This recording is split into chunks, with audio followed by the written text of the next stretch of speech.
Olá, pessoal. Eu sou Eduarda Magaldi, otorrinolaringologista, especialista em plástica facial e rinoplastia. E eu sou Adriana Monteiro, obstetra e especialista em parto. E esse é o Bom Dia Doutoras. O bate-papo descontraído que você sempre quis ter com suas médicas favoritas. Nossa primeira temporada do podcast chegou ao fim, mas calma. Enquanto a segunda temporada não começa, selecionamos cortes muito especiais para você curtir os melhores momentos. Siga-nos nas redes sociais, compartilhe com as amigas e lembrem-se, mulheres, nós podemos tudo! Sei quais estratégias você utiliza assim pessoalmente mesmo para manter uma vida saudável, uma vida que você se sinta confortável, cuide dos seus filhos, fique bem assim no final do mês.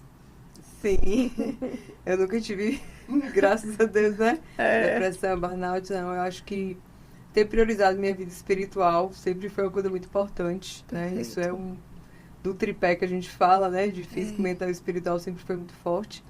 E no dia a dia é isso aí, né? Cuidar da atividade física, de ter uma boa alimentação. Não digo que foi sempre assim, o início foi bem pesado. Mas, né, do ponto de vista da carreira, nessa época você já pensava assim, como seria a sua aposentadoria, como seria, eu vou ter um seguro de vida, eu vou guardar uma grana. Como foi para você essa saída da faculdade, assim, do ponto de vista financeiro? O que é que você pensava? Não, gente, eu assim... Hoje, eu estava comentando aqui antes, Isso. né? Foi muita coisa que eu mudei a mentalidade. Isso. Que eu olho para trás e digo, nossa, né? A gente não tem essa formação na faculdade. Eu não tinha muito isso. Eu me lembro que quando eu era residente de clínica, que todo mundo dizia, vou fazer pneu, cardio. Aí eu dizia, vou fazer dermato. Todo mundo brincava, a Maísa vai ser a rica, a Maísa, né? É Eu verdade. ficava assim, eu não tinha isso na minha cabeça, sabe? Assim, falava, quer dizer, meus colegas já tinham essa... né? E era muito difícil, só tinha uma vaga de residência, de dermato, então era um negócio muito concorrido. E, enfim, eu não tinha muito esse planejamento. Eu me lembro que eu tinha um colega que ele já era super planejado, assim, de tudo, e eu ficava assim, olhava e... Que cara doido, né? Sabe, assim, eu não tive essa educação financeira, nem em casa, né? Sim. Com meus pais, né? Nem terminaram o primário, né? Meu pai era comerciante, mas não tinha muito essa coisa. E nem depois, nem na faculdade, quando eu saí, era assim, eu trabalhava, né? Trabalhei muito, sempre fui essa eu vendia bolsa na faculdade, eu fazia canetinha da Bic, eu já era bem vendedora, assim. O sangue comerciante, né? Pois era, esse negócio assim, né? Eu dava plantão no interior, então eu já comecei a ter o meu dinheiro, mas era assim, para comprar minhas coisas, para ser independente da minha família, eu não tinha muita condição realmente, né? Então, na residência, eu já comprei meu primeiro carro. Era assim, mas eu não tinha aquela coisa, vou planejar, porque daqui a 5 anos, porque daqui a 10 anos, porque... Sim.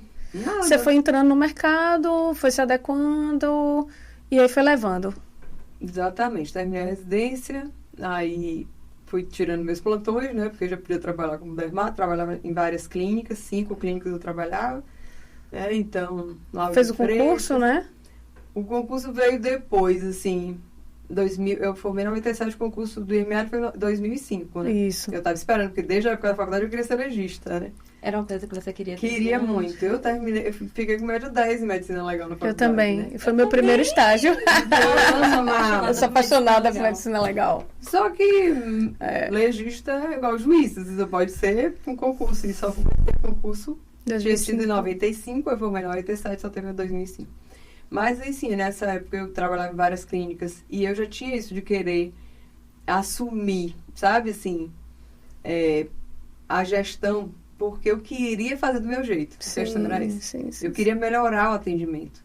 Então, às vezes, eu reclamava da atendente, ou da realidade, do atendimento mesmo, e me barreirava com o dono da clínica, que às vezes não tinha isso de querer fazer, né, o melhor que eu achava que era o melhor. Né? Sim. Acho que muito do paciente é a experiência, né? A experiência que ele tem do momento que ele manda uma mensagem pro WhatsApp, como a secretária atende, como é o agendamento, quando ele chega no consultório, o espaço que ele encontra, o cafezinho que tem, toda aquela pré-experiência antes de encontrar o médico é o que faz ele lembrar de forma positiva ou não. Claro que para um certo nicho, né? Não é para todo mundo que tem assim, porque tem muita questão da expectativa. Se o paciente vai para um consultório de uma clínica popular, que ele sabe que vai ter muita gente, que é um atendimento mais rápido, então ele vai com a expectativa mais baixa. Mas tem um diferencial, uma coisinha assim, ele vai do inferno para o céu. Então, ele vai com a nota altíssima, vai dar uma nota altíssima para aquela clínica mais simples, com cadeira de plástico, entendeu? Agora, se ele vai para um consultório premium e é maltratado, ou pelo menos ignorado, tá, uma televisão alta, uma coisa assim, ele tá num lugar premium, mas ele vai dar uma nota baixíssima. Gente, só pra gente entrar numa polêmica, porque eu gosto, estávamos aqui falando da polêmica do fenol. E aí, a polêmica do fenol, enfim, que teve recentemente, né, que foi utilizado por um profissional não habilitado ao uso da medicação para um tratamento ao qual ela não sabia fazer, né, não era uma profissional médica, era um esteticista, e aí a Anvisa agora proibiu todas as formulações de fenol. E aí, conversando com a dermatologista, eu falei, não, poxa, mas tem tantas indicações lá, Adriana, olha aqui, essa unha encravada que eu acabei de tratar, né, de uma pessoa que ali, com certeza, ela não conseguia, né, nem calçar um sapato fechado, né? Então, assim, a importância de profissionais que sabem o que estão fazendo, o que estão falando, também se mostrar, aparecer, dizer, olha, gente, essa medicação que está todo mundo metendo pau, ela serve para isso, mas ela precisa ser usada por pessoas especialistas, né? E a questão do marketing médico, que eu acho que avançou muito, essa questão da gente conseguir mostrar um bom trabalho, sem sensacionalismo, mas informativo, né? E eu acho que isso melhorou nos últimos anos. Então, com essa história desse empresário que faleceu há uns 27 anos, eu inclusive gravei o vídeo, coloquei lá e gravei live e coloquei enquete. Isso. De quem é a culpa? Pois né? É da profissional. Isso. Que não tem habilitação para isso. Ela que está lá respondendo. É do paciente que foi procurar um profissional não habilitado, quanto ele tinha informação, né, e por que foi procurar um profissional como esse, se já não tinha. É do governo, que não libera, né, nossas autoridades, a lei do ato médico, que protegeria a população contra uma realidade contrária, né? Esse é o papel, né, do legislativo, nos proteger com as leis. Isso. Ou ainda vou ter a quarta opção, nós médicos, nós dermatos, no caso do fenol, que deveríamos estar mais nas redes. Explicando. Dizendo para as pessoas o risco do fenol. Isso. Não estar lá só querendo fazer o marketing. Disputar com o não médico. Isso. O marketing para ganhar o paciente. Mas estar ali falando do risco do fenol. Exato. Eu nunca tinha gravado um vídeo para dizer que eu tinha deixado de fazer fenol. Eu não estava mais fazendo, todo mundo aí só nas mídias, né? E eu me omiti. E depois disso eu tive que ir lá falar. Pois é. Então existe uma parcela de cada um. E nós, como médicos, temos obrigação. Eu digo sempre. Sempre. Dói, assim, ao médico pensar, nossa, eu já faço tanta coisa. Eu já trabalho tanto. A gente falou sobre carga horária trabalhada. Gente, só um parênteses aqui, contextualizando. Na residência médica, a gente é contratado para trabalhar 60 horas, né? Algumas de 40, mas é raridade. Normalmente 60 horas. Minha primeira semana de residência... Eu contei, depois a gente deixa de contar, né? Porque não vale a pena. Não. Foram 100 horas. Primeira semana foram 100 horas. E não foi a semana que eu mais trabalhei na minha residência, de longe. Então, o médico trabalha muito, a gente está muito cansado. Pensar que além da nossa demanda de trabalho, né, de estudo, de estar se atualizando e oferecendo o melhor tratamento para o paciente, e sendo empático, e sendo legal, e o jaleco passado, além de todas essas demandas, você ainda vai ter que sentar o bumbum na cadeira, pegar um livro de gestão médica, fazer um MBA enfim, para poder aprender a gerir. É bom a gente saber delegar também, né? Falando de MBA, eu me lembro assim, eu tinha verdadeiro, sabe? Eu me lembro uma vez em um congresso, sentada na cadeira com um colega de outra clínica, que era administradora, eram 3 sócios. Daí ela falava que estava fazendo MBA de administração, eu olhava assim. Não, eu quero ser só dermatologista, tá ótimo, né? Eu vou querer saber disso. Tá tudo bem pra quem gosta dessa área, pra quem quer investir, pra quem quer fazer tudo. Mas assim, a gente tá falando de uma forma de como atingir a independência financeira, né? Esse é o objetivo da conversa. Como você ter sucesso e ter qualidade de vida com independência financeira. Tem gente que não gosta. Então, tem gente que não gosta de administrar. Então... Eu acho legal a gente aprender, desculpa só de uma coisa, a delegar. Porque isso é o que um bom gestor faz. Exato. Delegar as funções na medida do retorno financeiro, né? Porque inicialmente é a gente que faz. Daqui a pouco tem uma sobrazinha, vem uma secretária para te ajudar. Daqui a pouco uma sobrazinha maior, vem uma segunda pessoa. E aí já vai treinando essa parte, que isso tudo é muito importante para poder gerir o seu negócio. E organização. Então, acho que tudo, eu falo sempre que vem da falta de conhecimento, né? Falo sempre nas minhas lives, gente, medo de conhecimento, medo de conhecimento. Tira o medo e bota conhecimento. Porque é muito medo que a gente traz, eu tenho, né, que eu não vou contar, né, as histórias que a gente traz, né, as frustrações, os traumas, né, as birras que a gente acumula. Então, tem muito Se disso. Contar, fique à vontade, esse é o espaço lá.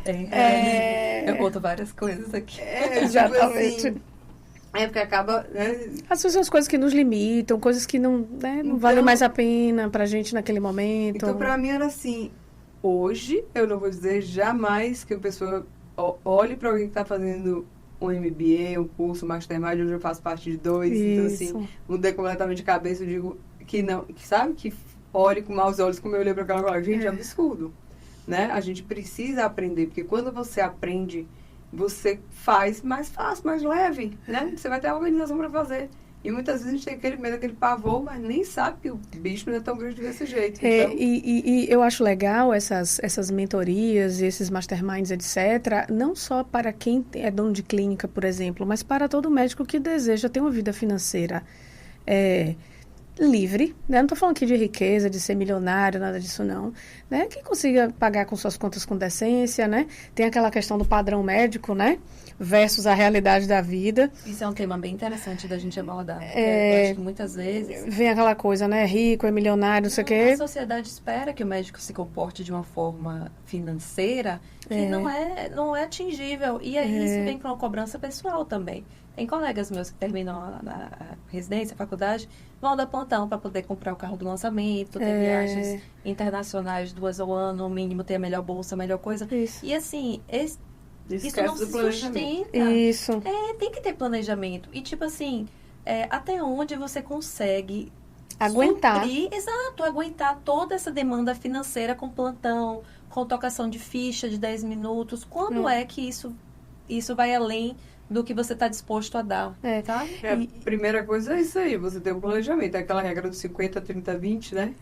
Vocês, né? Fala pra galera. Sim, então, tem muito isso, né, da regra do 50, 30, 20. 50% que você ganha, você vai ter que achar com suas despesas fixas, né? Isso. Ou você paga a sua moradia, o seu condomínio, energia, né? Aquelas despesas ali. 30% de despesas variáveis, que aí a gente subdivide. São a gente coloca lá 10% né? para você fazer lazer, 10% para você doar, a gente sempre coloca essa realidade da retribuição. Isso é muito importante. Independente da fé, do que seja, a gente sabe que a gente, né, esvaziar um pouco vai caber em lugar para que você receba mais. Exato. De deixar esse percentual. Outros 10% que você vai para emergências, né, e outras realidades que variam ali. E 20% você precisa colocar no seu investimento. Esse 20% precisa parir, né? Esse 20% aí vai variar, porque é muito de acordo com a questão emocional. E hoje tivemos um trechinho do episódio 5 do nosso podcast, onde conversamos com a doutora Maísa Pomponê sobre os maiores desafios da carreira médica para as mulheres. Se você gostou, corre lá para assistir o episódio inteiro. Deixe seus comentários e curtidas e, se estiver ouvindo pelo Spotify, agradecemos pelas 5 estrelas. Até mais!